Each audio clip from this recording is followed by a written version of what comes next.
ఓం నమస్తే ఆచార్య. నా పేరు కోటేశ్వరి. నేను పల్నాడు జిల్లా ఆత్మకూరు గ్రామం నుంచి మాట్లాడుతున్నాను. నేను అడగబోయే ప్రశ్న వచ్చేసి స్త్రీలు సంపూర్ణంగా వస్త్రాలు ధరించాలి. దీనిపైన సైన్స్ పరంగా కూడా విషయాన్ని ఎక్స్ప్లెయిన్ చేస్తాను, నిరూపిస్తానని చెప్పారు. దయచేసి దీనిపైన స్పందించండి ఆచార్య. అయితే నాస్తికులు ఎవరైనా ఈ ప్రశ్నని అడిగితే స్పందిస్తానని చెప్పారు. కానీ నాస్తికులు ఎప్పటికీ ఈ శాస్త్రపరమైన చర్చకి రారండి. వాళ్ళు దీన్ని పట్టించుకోరు కూడా. ఏదన్నా ఎవరైనా ఇలా మంచిగా ఉండాలమ్మా, ఇలా నిండుగా బట్టలేసుకోవాలి అనని ఎవరైనా చెబితే వాళ్ళని గోలగోల చేయటానికి, రచ్చ చేయటానికి స్పందిస్తారు తప్ప ఇలాంటి శాస్త్రపరమైన చర్చలకి వాళ్ళైతే ఎప్పుడు సిద్ధంగా ఉండరు. వాళ్ళకి అది అసలు పట్టను కూడా పట్టదనమాట ఆ విషయం. కానీ దయచేసి మాలాంటి వాళ్ళ కోసం ఈ బట్టల విషయం గురించి, అంటే స్త్రీలు పూర్తిగా బట్టలు ధరించాలి, ఎందువలన, ధరించకపోతే ఏమవుతుంది అనే ఈ విషయం పైన మీరు దయచేసి వీడియో చేస్తారని కోరుకుంటున్నామండి. ఎందుకంటే మాకు తెలిసిన వాళ్ళకి, అంటే ఇప్పుడు ఉన్న పిల్లలు అందరూ కాదు, కొంతమంది ఫ్యాషన్ అని చెప్పేసి రకరకాల పిచ్చి బట్టలు వేసుకుంటున్నారు. అలాగే పాపం కొంతమంది పెద్దవాళ్ళు కూడా వాళ్ళకి ఏమీ చెప్పలేక, ఏమీ అనలేక, ఓకే ఫ్యాషన్ ఏమో, పిల్లలు ఏముందిలే అన్నట్టు వాళ్ళు కూడా సైలెంట్గా ఉంటున్నారు. మీరు కనుక ఈ విషయం పైన వీడియో చేస్తే మేము పెద్దవాళ్ళకి చెప్పడానికి వీలుగా ఉంటుందండి. ఇదిగో ఇలా అవుతుంది, ఈ గురువుగారు చెప్పారు ఇలా ఉంటుందంట అని ఈ విషయం పైన వాళ్ళకి అవగాహన కల్పించడానికి మాకు ఈ వీడియో హెల్ప్ అవుతుందండి. దయచేసి వీడియో చేస్తారని ఆశిస్తున్నానండి. ధన్యవాదములండి. ఓం నమస్తే. నేను doctor Venkata Chaganti, president, university of applied Vedic sciences. Koteshwar గారు అడిగిన ప్రశ్న విన్నారు కదండి. ఇదివరకు కూడా సాకేత్ అన్న అబ్బాయి కూడా అడిగాడు అదే ప్రశ్న, అలానే సేమ్.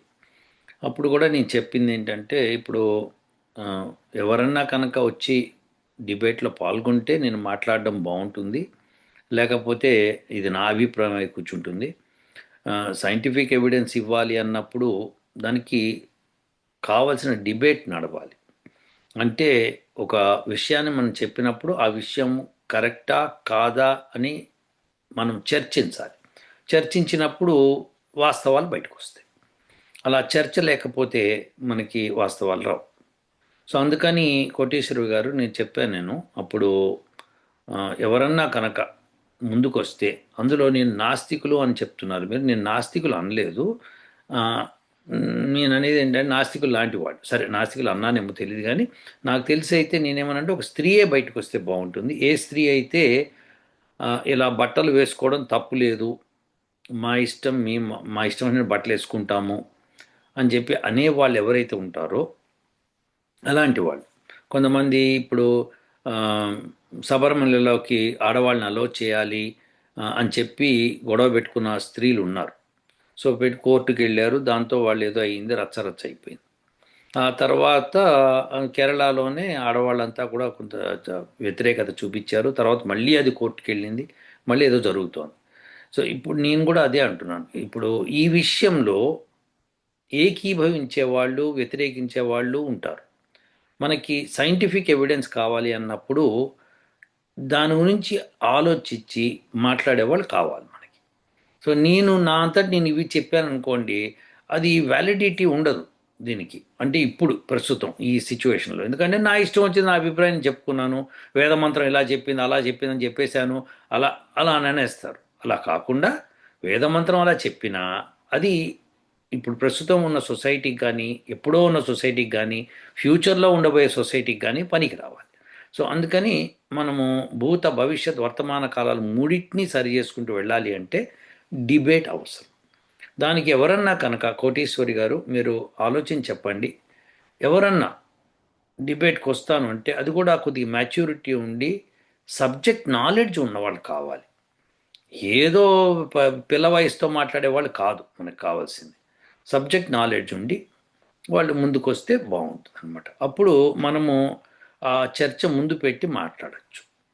ఇప్పుడు ఈ విషయము ముఖ్యంగా స్త్రీలందరికీ ఆ, మీరు మీరు చెప్పవలసింది కోటీశ్వరి గారు, నాకంటే మీరు ఎక్కువగా చెప్పొచ్చు. ఏమంటే అంటే మనం అందరం కూర్చొని డిసైడ్ అవుదాము, మన స్త్రీలందరికీ ఏం కావాలి, ఎటువంటి వస్త్రధారణ అయితే బాగుంటుంది అన్నది మీరందరూ కూర్చొని నిర్ణయించుకోవచ్చు. నిర్ణయించుకొని ఇది బెస్ట్ అని నిర్ణయించవచ్చు. ఎందుకు బెస్ట్ అనడానికి కావాలి అన్నప్పుడు నేను ముందుకు వస్తాను. అలాంటి చర్చ ఏదైనా పెడితే కనుక ఎందుకు ఇది బెస్ట్, ఎందుకు అది కాదు, ఎందుకు ఇది కాదు అని మీరు చెప్పదలుచుకుంటే కనుక తప్పకుండా మీరు అందరూ కలిసి ఒక గ్రూప్కి వస్తే కనుక మనం, మీరు చర్చిస్తున్నారు, మీరు ఈ పాయింట్స్ ఉన్నాయి, ఈ పాయింట్స్ అని రాసుకున్నారు, వాటిని తీసుకొచ్చి నా ముందు పెడితే కనుక నేను వాటికి సమాధానం ఇవ్వగలుగుతాను. అలానే ముఖ్యంగా మీరు ఇందులో ఇన్వాల్వ్ చేయాల్సింది ఎవరినంటే, ఎవరైతే అటువంటి బట్టలు వేసుకుంటాము అంటున్నారో, ఎందుకు అలానే వేసుకుంటామంటున్నారో, ఎందుకు అలా చేస్తామంటున్నారో వాళ్ళందరి దగ్గర మీరు తీసుకోవాలి. ఏంటి క్వశ్చన్ ఆన్సర్స్ వాళ్ళ చేత చెప్పించండి. అప్పుడు ఏమవుతుందంటే దానికి సమాధానం చెప్పడానికి వీలవుతుంది. సో ఆడవాళ్ళు మీరు నిర్ణయించుకోవాల్సిన విషయం, నేను చెప్తే మీరు నిర్ణయించుకునేది కాదు, అది మీకై మీరు నిర్ణయించుకోవాలి. ఎస్ మనం అంతా ఇలా ఉండాలి, లేకపోతే ఇది చెడు అవుతుంది, ఇది మంచి అవుతుందని. ఇప్పుడు నేనేమంటాను, మాంసం తినద్దు అని చెప్తాను, అది చెడు అని చెప్తాను. అది అందరికీ వర్తిస్తుంది, మొత్తం మానవాళ్ళందరికీ వర్తిస్తుంది. అలానే వైన్, విస్కీ ఇలాంటి మందులు తాగకూడదు, సారాయి ఇవన్నీ తాగకూడదు, కళ్ళు ఇలాంటివన్నీ తాగకూడదు అని నేను నిర్ద్వంద్వంగా చెప్తాను నేను. సో అది అందరికీ, మానవాళ్ళందరికీ చెప్తాను అన్నమాట. ఎందుకంటే నేను ఆచరించవచ్చు, నేను ఆచరించాలి, కాబట్టి నేను కూడా చెప్పడానికి అవకాశం ఉంటుంది. అలానే మనం ఇంకా కొన్ని ఏవైతే న్యాయపరమైన సూత్రాలు ఇవన్నీ ఉన్నాయో అవి కూడా చెప్తూ ఉంటాను. అలానే సిగరెట్ స్మోకింగ్ ఇది చేయకూడదని చెప్తాను. సో ఇది ఎందుకు చేయకూడదు, దానికి అన్ని కారణాలు నేనే కాదు, ఇప్పుడు అందరూ ఆ సిగరెట్ స్మోకింగ్ దాని డబ్బా మీద రాసి పెడతారు, పొగ త్రాగుట హానికరము అని రాస్తారు, రాసినా తాగేస్తున్నారు. కానీ విషయం ఏంటంటే అది ఉంది, అలా మనం చెప్పుకోవచ్చు, దానికి సైంటిఫిక్ ఎవిడెన్సెస్ చక్కగా ఉన్నాయి. కాబట్టి మీరు కూడా అలానే కావాలి అనుకుంటే కనుక బట్టల్ని నా ఇష్టం వచ్చినట్టు నేను వేసుకుంటాను అని చెప్పి ఆ మధ్య ఎవరో యాంకర్ అనుకుంటా, పేరు ఏదో ఉంది, అసూయ ఏదో ఉంది, ఆమె చర్చ పెట్టేసి చాలా రచ్చరచ్చ చేసేసింది. సో ఆమె లాంటి వాళ్ళు వస్తాను అంటే డిబేట్కి నేను రెడీగా ఉంటాను. ఎందుకంటే అలాంటి ఇప్పుడు ఎవరికైతే అలా కావాలనుకున్నారో వాళ్ళతో కాదు, తప్పు అని చెప్పించడంలో మీ అందరికీ ఆనందం ఉంటుంది. కాబట్టి అది కావాలి మనకి. సో అది చూడండి, అలా వీలైతే కనుక అది బెస్ట్. మనం ఎంత చెప్పినా ఎవరి మైండ్ సెట్ వాళ్ళదే, ఏమన్నా చెప్పండి, ఒకసారి నేను ఫిక్స్ అయితే నా మాట నేనే విన్ను అని ఏదో డైలాగ్ ఉంది, సినిమా డైలాగ్. అలా వీళ్ళు కావాలన్నా రెచ్చిపోతుంటారు. అది వాళ్ళకి వయసు మీద పడిన తర్వాత తెలిసి అప్పటికి కూడా అహంకారం తగ్గదనమాట. దాంతో లోపల కుళ్ళి ఏడుస్తున్నా బయటికి మటుకు అలా చెప్తూ ఉంటారు అనమాట. సో అలాంటి స్త్రీలు చాలామంది ఉంటారు, పురుషులు ఉంటారు. సో పురుషులకు కూడా వస్త్రధారణ చాలా మంచిగా అవసరం అవుతుంది. సో లేకపోతే కుదరదు. దీనికి ఒకసారి చిన్న కథ కూడా చెప్పాను నేను. ఒకసారి వివేకానందుడు ఇట్లనే ఆ, ఎక్కడో అమెరికాలోనే యూరోప్లో తిరుగుతూ ఉంటే ఒక అతను టై వేసుకొని షూట్ వేసుకొని వచ్చిన అతను అడిగాడు, "ఆ, నువ్వు ఏంది ఈ డ్రెస్ ఏమిటి, ఇదేమిటి, నువ్వు జెంటిల్మెన్గా ఉండాలి, చూడు నేను ఎట్లా వేసుకున్నాను డ్రెస్ అది ఇది" అని చెప్పాడు. అప్పుడు వివేకానందుడు ఏమనంటే, మా దేశంలో జెంటిల్మెన్ ఎవరిని అంటారంటే క్యారెక్టర్ ఉన్నవాడిని అంటారు, బట్టలు ఉన్నవాడిని కాదు. బట్టలు ఉన్నవాడిని అది సివిలైజ్డ్, అది కానీ క్యారెక్టర్ అన్నది మనిషి యొక్క తత్వం. సో దేర్ఫోర్ అది ఉంటేనే జెంటిల్మెన్ అని చెప్పాడు. సో ఏది చెప్పినా కానీ క్యారెక్టర్కి సంబంధం డ్రెస్కి ఉంది, చాలా ఉంది. మనిషి యొక్క క్యారెక్టర్ని బట్టి డ్రెస్ కూడా ఉంటుంది. సో అవన్నీ కూడా మనం పాటించాలి, పాటిస్తేనే బాగుంటుంది. సో కోటీశ్వరి గారు, నేను రెడీగా ఉన్నానండి చర్చించడానికి. చర్చకి సరి అయిన వాళ్ళు కావాలి. ఎందుకంటే వాళ్ళు అలాంటి డ్రెస్లే వేసుకుంటా, పొట్టి డ్రెస్లు వేసుకుంటాను, ఇట్లా వేసుకుంటా, అట్లా వేసుకుంటా, నా ఇష్టం వచ్చింది నేను చేస్తాను అనే వాళ్ళే కావాలి. అలాంటి వాళ్ళతో నాకు చర్చించడానికి, మీకు నిరూపించడానికి అవకాశం ఉంటుంది. గుళ్ళో దేవుడు ఉన్నాడు అని నమ్మే వాళ్ళతో గుళ్ళో దేవుడు ఉన్నాడని నేను చెప్పి లాభమే ఉంటుంది? ఇంకా లాభం లేదు కదా. గుళ్ళో దేవుడు ఉండడు అని అనేవాళ్ళతో గుళ్ళో దేవుడు ఉంటాడు అని చర్చించడం అప్పుడు నిరూపించడానికి బాగుంటుంది. అలానే మీరు అడిగిన వాటికి నేను తప్పకుండా చెప్తానండి. అవును, మీరు చెప్పింది కరెక్టు. మీ పిల్లలకి కానీ మా పిల్లలకి కానీ ఎవరి పిల్లలకైనా వాళ్ళు చెప్పుకోవడానికి అవకాశం కావాలి అంటే ఒక సిస్టమ్ కావాలి. మన పెద్దవాళ్ళంతా చక్కగా నిర్ణయించి పెట్టారు. వాళ్ళు శాస్త్రీయంగానే పెట్టారు. ఆ శాస్త్రీయతని ఈ రోజున కాదనడానికి కారణం ఏంటంటే ఆ శాస్త్రీయత ఏంటో తెలియకుండా అయిపోయి దాంతో వాళ్ళు ఆమ్, ఏం చేయాలో తోచట్లేదు. సో అందుకని ఆ శాస్త్రీయతను గురించి నేను మాట్లాడతాను. వీళ్ళు అశాస్త్రీయంగా వీళ్ళు వస్త్రధారణ చేస్తున్నారు. ఎక్కడ ఏం చేయాలో తెలుసుకోవాలి మనము. ఎటువంటి కాలాల్లో ఉన్నామో ఎటువంటి ప్రదేశాల్లో ఉన్నామో అన్న దాన్ని బట్టి వస్త్రధారణ ఉండాలి, కానీ ఇష్టం వచ్చినట్టుగా చండాలంగా ఉండకూడదు. అంతేకాకుండా ఈ మధ్య ఫోటో షూట్లు అని చెప్పి ఆ, అనవసరమైన గోలంతా చేస్తున్నారు. ఇదొక పక్కన జరుగుతుంటే ఆఫ్ఘనిస్తాన్లో స్త్రీల మీద ఇంకాస్త దాష్టికం మొదలుపెట్టారు. ఇంకో ఏదో చట్టాలు తీసుకొచ్చారట వాళ్ళ మీద. ఎంత దారుణంగా ఉందంటే పాపం ఆల్రెడీ స్త్రీలు వాళ్ళు అక్కడ బాగా సఫర్ అవుతుంటే వాళ్ళ మీద ఇంకొన్ని చట్టాలు తెచ్చిపెట్టారు. అంటే వాళ్ళు ఇంకా బిగించేసేసి అసలు స్త్రీని స్త్రీగా చూడట్లేదు అక్కడ. వాళ్ళు అసలు అసలు భయంకరంగా ముసుగేసుకొని పైనుంచి కిందాక వేసేసుకోవాలి. వాళ్ళు మాట్లాడకూడదు. వాళ్ళు ఏదన్నా వాళ్ళ భర్త కొడితే పడి ఉండాలి అట్లనే. అలానే వాళ్ళు కోర్టుకి వెళ్ళడానికి వీల్లేదు. వెళ్ళాలంటే భర్తతోనే వెళ్ళాలి. అసలు ఎంత దారుణం అంటే అది అసలు భయంకరం. వాళ్ళకి చదువులు లేవు, ఉద్యోగాలు లేవు, ఎటువంటివి లేవు వాళ్ళకి.